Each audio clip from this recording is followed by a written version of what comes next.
ne voin ni som ni le pariat pathian ni chonhuin khom banan hian helai ropui chi presbyterian kausan te hei ropui chi pa chong kausan lian ber an nia tiang chuan an kausan din hun tlang pui hanin zo na te kan nei nga tin an ni hian centenary an lom chho meka an lom don chho zel boka tiang chuanin chu ang te po chu kan in zo tanga hei duang chuan an kau ran upa te an lo kim thei chi alawa aumang ang nen kanin komvel don ani tiang chuan min lo thir sak zel don nia le ma sain chi bai kan buk photang chunga introduction ang chi kausan tlang pui upa te ang chi ang kha min nei sak turin lo somila athange he ta tang hian ti mai la thange cái hi ropui chi presbyterian kausana ziak tu in koma kamhing chu upa ai chwanal chuanga kania hei voin nia ropui chi kausanina kumza kan tlin kan lomna den chena ropui chi thul khung YouTube channel ina miron kom hi hun mian pe hi kan lom hle maya tianga kumza lai kan lo ni ta ka chuan kan tuna kan kausan din hun mek hi han soima sai la thome tuna hian kausan committee a hian upa som kan oma tualupa hi kan nei hri lova ten kausan in hi omhlang na za somnga le pali kan nia in ompol na hi in kuan oma ti chuan kausan in omza zongjong hi omhlang na le ompol na hi wa in za somruk le pathum kan nia tin kausan mi zongjong kan va in zasari somnga pakua kan nia mipa zathum somnga le pahni tin hmeichhia zali le pasari nia mipa ain hmeichhia hi thanem jok ani dan zokim hi zanga le somnga kan oma tin missionary hi tuna hian somli le paruk an chom meka tin chuti mek line hei tuna hian tundin hmuna kan kausan tang hian missionary pathum kalchuak kan nei meka tin kan kausan tang hian pastor pakhat an chuak to a Reverend Lalzom Liana ania ani hi pension to in chonpui kausana aloi mek ani kausan lama khan secretary tiro kausan secretary atangin kausan tlang pui ron soya in som za som nga kausan in kha va in za som ruk le pathum report mi pa tiang chon ka soinon vek lo mai nga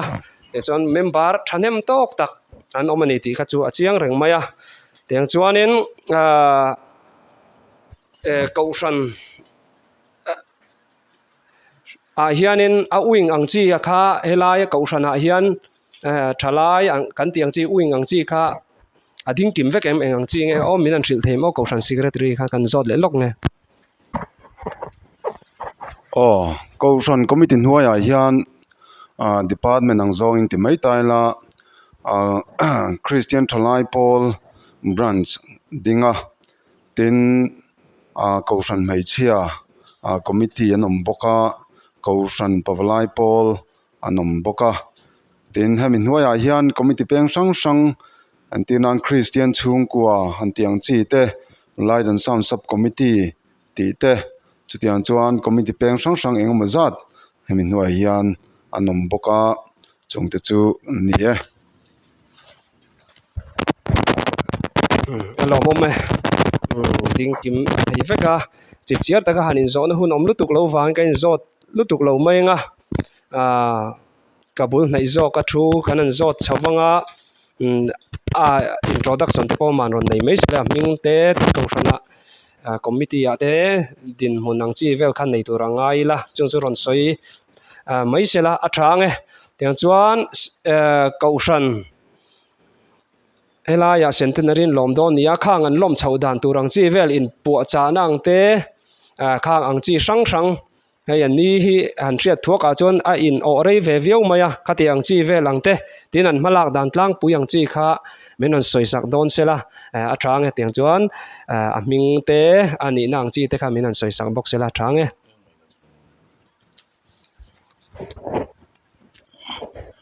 upa chuan vor kania ko khana hian vice chairman kania chuan hei abial anga po hian chairman ang rong bola te treasurer ti te department changa hian kan lo om chho to a hei voi nia hian kan program man chho zel tura te soi ho na le ngemo hanin komna te kan nei thei hi lo mong khop maya kan centenary man dan tu changa hian ko ran in department sang ruam man dan siama organizing committee noya tin ko ran peng sang noya chumi tan chuan centenary tan hian department sang te thei to ka changa budget te han siama a sing tel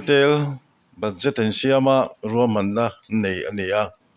chu tiang zong chu department sang in an tlak vek the non ti thei veka alomom khop maya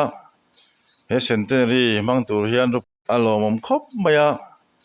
he centenary mang tur hian ru pui chip khatlang le ko ran ho le ko ran chunga department sang te po thei to kin kan tang tlanga he hun ning ha le takin kan an om thei hi lomom khop maya tin han soi thui deuh kan du chu hei kumsang kat zakwa somni le pathum juni ruka ropui chip ko thana presbyterian ko than me mit mi alovin dingchar chan maya itun hona hian centenary hial me kan lo thleng thei ta a heng kan thlen thine tura kan upa thatak tak marinom taka pathian ring tlat chunga ko than lo kai hruai te tin har sana tin re mai pal tlanga azirtina sangina ko than an tlak buak kara po rinom le tual chel takalo malo hruai tu kan upa ho liam ta te kha venlia hian an ngai om khop maya heng te mu ve phak se kan du khop mayan mani tho enga an mani rong bon enga thang thar ho ten hun limom tak mai kan han nei thei ta hi alomom hle maya hei kan hun man tu te po kan mang chho zel do ni a i ti tiang chuan kan in bo sai chho mek zel ni e lom ome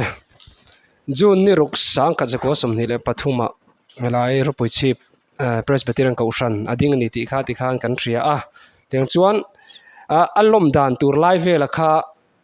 la soi chiang chi lo dewin ka hria eng tiang ngein lom chho dan tur program sang ang chi jun ni ruk kha alom na pui ber tur ni te khan kar hre dewa o kha ang chi vel kha min soi fia sak thei chuan tiang k3bb ten hun an nei don ti ang chi deuh te ha tiang han ang chi vel kal dan deuh newa khang kha an thil fia lok sela thange centenary kan lom na tura hian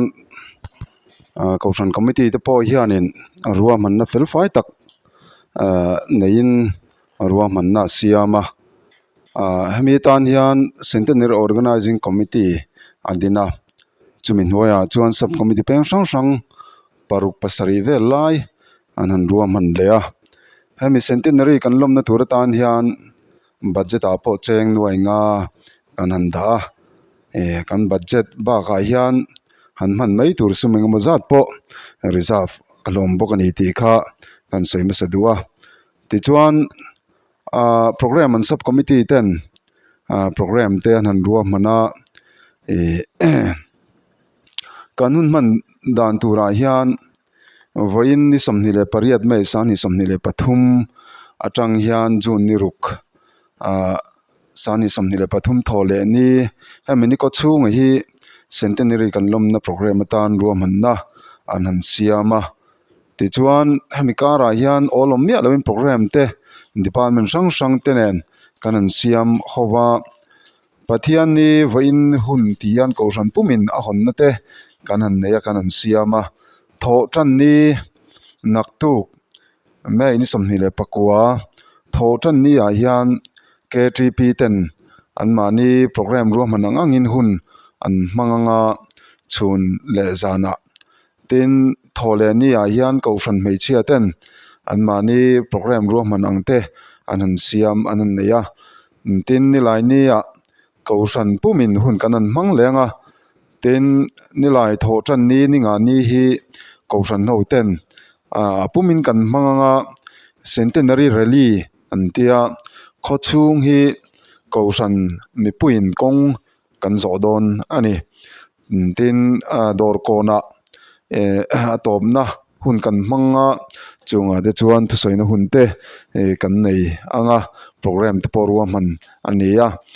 ti chuan zir top ni hi ko fran pawlai pol ten program an siama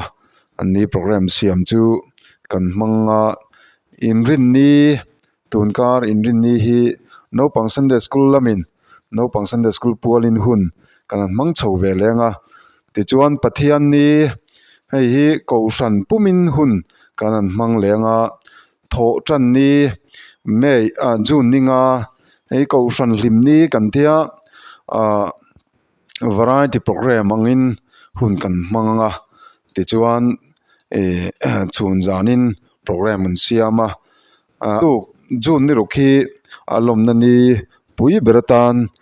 kan han da tin hemi ba ka hian in khom bana pathian fakazai khom na hun te po ruaman ani chung te chu program kan han ruaman dan tlang pui ni atin nei kan program te min man pui tur hian kan centenary program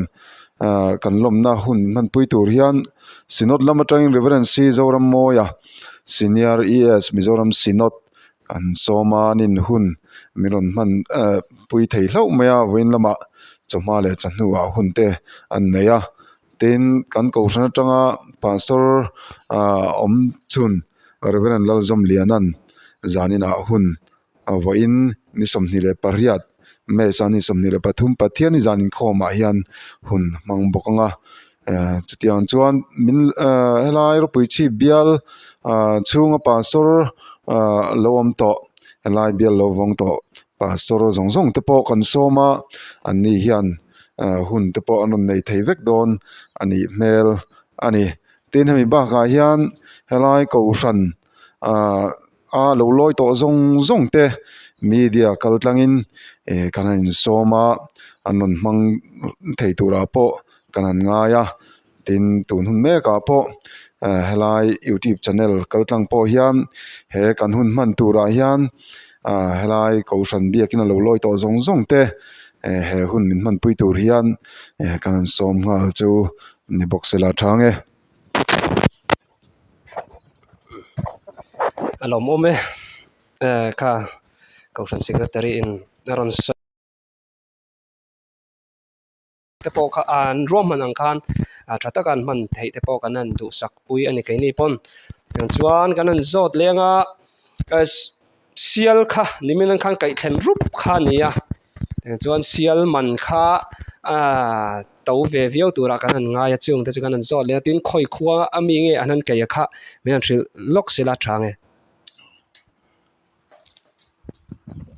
sial chung chang hi aman han soi le omna han soi ma dewin han soi fia du hlokila hei centenary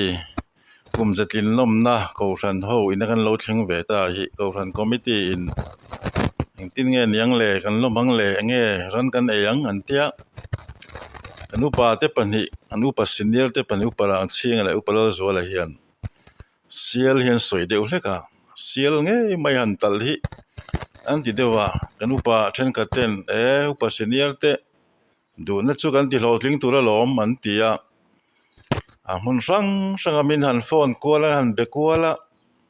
i chu ti lai mek chuan hei ki ta kho chak lama khuang pha khian sial nuai khat le singa man omani han tia chung chun han bia wangwanga an lo rem theita ti chuan berema an ti nge kan la kang an tia ngai tu le a anei tu ten aizawl atanga rawn dah a rupui chhip rawn thlenga chutia kan tih chuan chutiang zat chu ni an ti a comedian ngai zut tu a aman lam chutlan chelam pang nilim nilovin Christmas ate pawh mi in pe Christmas bawng kai te pawh kan nei thin kham le mi in pe lam lo man le tin kan upa ten an an tlang zal dewa ta chuan mi in pe an lo tho chuaka ei then khatin ka motor mang ro an on tia then khatin ka kal theng an tia tu motor ngi an man kha o pulal biak dikan a motor ron tho top maya ti chuan ke ka kalang an te tlangwal pa vlai pasari zet melon in the chhuak to boka ti chuan han kal ta wanga zan khat riak tura kan ngai khan han kal kha an morem chang an lot a motora an on led le a tleiwa takin an on tlan puya ti chuan nimin khan an ron thleng ta a chuan sial lian tak mai an in rin sia ka engzan ngo mangan tia then ka chuan quintal liom mai lo mo an tia then ka chuan quintal thum le tlem chu nianga ten ti vela I chu tiang a lian chu he centenary lom na na kanin bua saina te jinga mi ani lom ome sial lian te mai kaya sial te chu sayang khan a ke te lu te hi buk ani lo thina wang hianin vok te ang hianin chuak tam lo zawk emon o ti theia a vun rit pui mai te kan an thun bok nen tiang chuanin sial lo kha enge han siam turang chi kha ruam man omem o kausan committee tang khan thei chuan ran lukim ti thluk chu kan tumani vok anianga ar anianga bong sa te pawh om dawna sangha te khatiang khan sachikim chu ruam man chu ania lo anom don chu kausan mi te an tlei hle donatin kausan secretary na soyang khan kausan helai lo loi to zong zong te kha a san pa ti chu adap kha chu har dona khang an thu chua lo hria kha chuan in thlashung ho lovin kan telna mai tur ani ti kha lo hre bok ila a tha ange tin helai ro pui chip kausan hian na chinan soi zoi tawng khan bial an nei ro pui chip bial nia a bial angin in kom lo mai la ro pui chip bial hian khoi khuwa khuange bial o tin pastor hi helaya mi engza nge lo om to angchi kha kausan secretary khan a soi mai thei chuan a soi mai thei chuan in han zot lok ila thange ropui chi bial hi leng pui pastor bial atanga indangin kumsang ni le pali kanin bial thar honania lai ropui chi pastor bial chunga hian tuna hian kausan panga kan oma chung te chu chungtlang kausan rul pui lim kausan tuazol kausan falcon kausan le helai bial station ropui chi kausan te hi kan nia tin helai kumsom pakua upa helai bial te polo ni ve tereng maya ami eti chung hian helai bial vong tu hi tuna bial vong lai mek nen hian mi panga pastor kan nei to ani a top lam kan lo nei don mai anga hanin ti chip chiar pon a chak om veu nangin hun tam lova a lom na puiber han te mela ruai the ni tur jun ni ruk a khan chairman tur le asarmon tur anga talakha an soi mai thei to omem khami kha han riat te pochak oma chairman le sarmon tur thil dang han soi bel zeu tur om pon khalai te kha nia alom na ni pui ber tur kan han ruam han hi jun ni ruk thole ni ania jing dar soma centenary dar vuak awmanga dar vatu turte po hi ruam han fel ani towa pastor alai centenary lom tura local zongzong te anianga tin kausan committee local zongzong te anianga ropui chip kausan meichia KTP pawlai polo b lo ni to zongzong tele nilai mek te tin ropui chip kausan tuna member zinga kumsom riat tlingchin te hengte hi centenary dar vaturati ruat ten nia chomma in khom hi dar zing dar som pakhata tan anianga in khom kai shwai tu turi pastor zairam tluanga mun pastor bial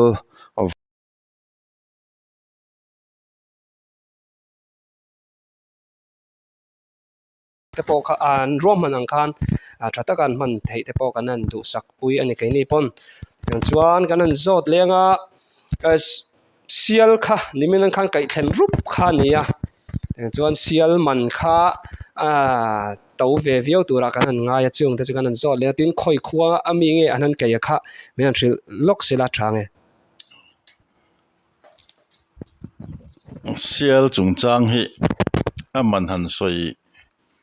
le omna han soi ma dewin han soi fia du hlokila hei centenary kum zatlin lomna ko ran ho ina kan lo thling ve ta hi ko ran committee in tin nge niang le kan lomang le nge ran kan eyang an tia anu pa te pani anu pa senior te pani upara an chinga le upala zo la hian sial hian soi deuh hleka sial nge mai han tal hi an ti dewa kan upa then ka ten upa senior te du na chu kan ti hlo tling tura lom an tia mun sang sang min han phone kuala han be kuala i chu ti lai mek chuan hei ki da kho chak lama khuang pha khian sial nuai khat le singa man omani han tia chung chun han bia wangwanga an lo rem theita ti chuan berema an ti nge kan la kang an tia ngai tu le an nei tu ten ai zola tanga ronda rupui chip ron thenga chutia kan ti chuan chutiang za chu ni an tia comedian ngai zu tu aman lam chutlan chelam panglim lovin Christmas te po min pe Christmas bong kai te po kan nei thin kham le min pe lam lo man le ting kan upa ten anan tlang zal dewa ta chuan min pen lo tho chuaka ei then khatin ka motor mangro anon tia then khatin ka kal theng an tia tu motor ngan man kha pulal biak dikan a motor ron tho top maya ti chuan ke ka kalang an tia tlangwal pa vlai pasari zet melon in the chok to boka ti chuan han kal ta wanga zan khat riak tura kan ngai khan han kal kha morem chang an lot a motora anon led le tleva takin anon tlan puya chuan nimin khan an ron thleng ta chuan sial lian tak mai ana in rin sia ka engzan go mangan tia then ka chuan quintal liom mai lo mo an tia then ka chuan quintal thum le tlem chu nianga ten ti vela i chu tiang alian chu e centenary lomna na kanim bo saina te jinga mi ani lom ome sial lian te mai kaya sial te chu sayang khan ke te lu te hi bu ka ni lo thina wang hianin vok te ang hianin chuak tam lo zok emon o ti theya vun rit pui mai te kan an thin bok nen tian chuanin sial lo kha enge han siam turang chi kha ruam man omem o kauran committee tang khan thei chuan ran lukim ti thluk chu kan tumani vok anianga anianga bong sa te po omdona sangha te khatiang khan sachikim chu ruam man chu ania lo nom don chu kauran mi te an tlei le donatin kauran secretary na soyang khan kauran helai lo loi to zong zong te kha a san pa ti chu adap kha chu har dona khang an thu chua lo ria kha chuan in thlashung ho lovin kan telna mai tur ani ti kha lo she bok ila a tha ange tin helai ro pui chip kauran hian na chinan soi zoi tawang khan bial an nei ro pui chip bial nia a bial angin in kom lo mai la ro pui chip bial hian khoi khuange bial o tin pastor hi helaya mi engza nge lo om to ang chi kha kauran secretary khan a soi mai thei chuan a soi mai thei chuan in han zot lok ila thange ropui chi bial hi leng pui pastor bial atang indangin kumsang ni le pali kanin bial thar honania lai ropui chi pastor bial chunga hian tuna hian kauran panga kan oma chung te chu chungtlang kauran rul pui lim kauran tuazol kauran falcon kauran le helai bial station ropui chi kauran te hi kan nia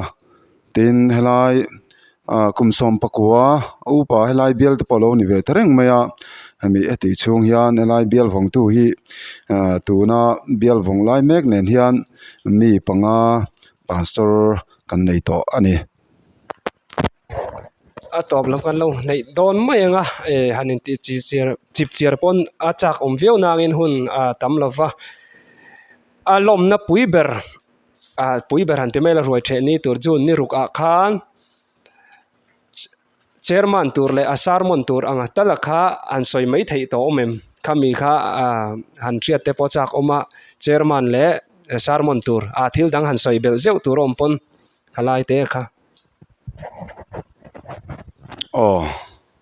nia alom na ni pui ber tura kan han ruam han hi jun ni ruk thole ni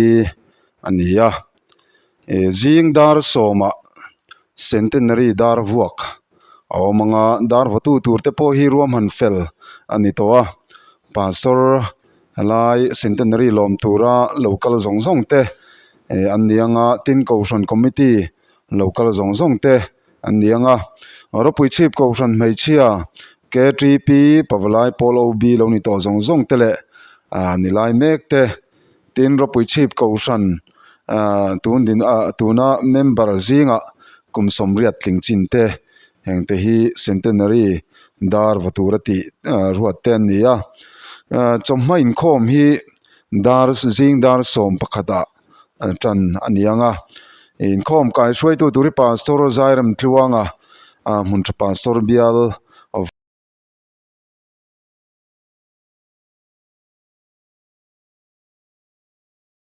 zairam tluanga muntra pastor bial avong tu ania hi ropui chip pastor bialina pro pastor kan nei chun anania tuna hian bial te vongin pastor ania ani hian khom kai shruayanga pastor si thang thuama tuna republic pastor bial vongmek tu in nena tang pathian tu chakan ngai thlanga ni hi ropui chip bial thar a pastor bial vongma saber tu ania ropui chip pastor bial zai pol te tin ropui chip kousan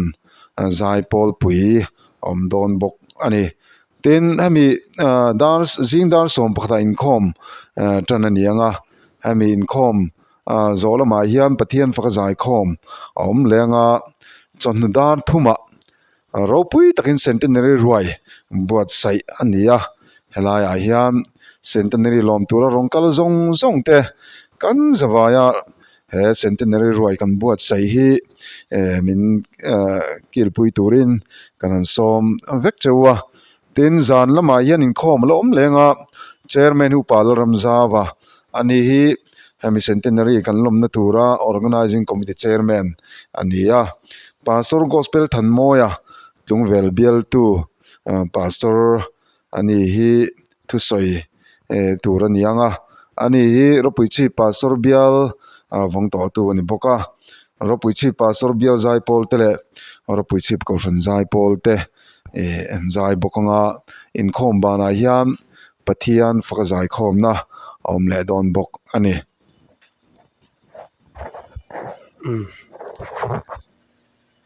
kousan din tir kousan upa masa ang tekha tunu te zing ang chi te pokha upa ang tekha soi thei chuan ropui chip kousan upa masabera nei chu upa thuama hinia he tuna upa senior ber upa rang chinga pa hinia tin chumi nuwa chuan chumi rual deuh nu tai kho nu deuh upa ro nu na te upa van ku nga te upa van khu ma te upa deng thuama upa mon thanga upa chalming thanga engte hi han senior zual deuh te chun ni a tuna hian upa rang chinga hi upa ladam zinga chuan ordination a senior berani hi kumsang khat zakwa somluk le pakua a ordination nei ni ani hi upa fal na ni in presbytery level a po hian long presbytery a po hian tuna dama chuan upa fal khom mai chu tiang te chu kan ni a thei tuna hian sang khat zakwa ti hmalama mi ti bor hi chu mi lam hi chu pa rang chinga upalal zuala le ke hi sang zakwa laya upa tkania orden chu in be aba ki chu sang ni nulam de ve kan ni ta ni lom ome tiếng chu lom ome cậu sân senior deuh lek opa senior deuh tan te phei chuan tuna centenary a hian mu phalo tam takan oma an rong bol pui te chung a phei chuan an lung a leng zualin ka ring dewa tin an chhung te helai om te tan pawh lung len thlak viewin kan ring ani a tawp lam kan hnei chho tak tak anga engemaw han soi duh deuh hlek a kha lo memo han soi hmai ang chi deuh kha om chuan hun kan honga atang engemaw han soi duh le zok kha om em o han sei du han ti hian nia ai ti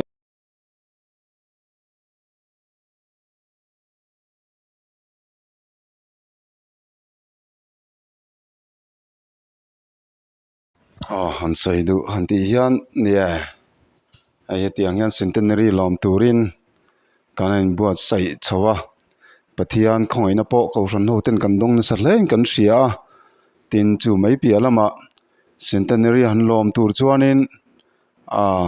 alo hau tak khop maya sum han ngai tua konga te po ko ran committee te lu han hei that that chang te po om thina ni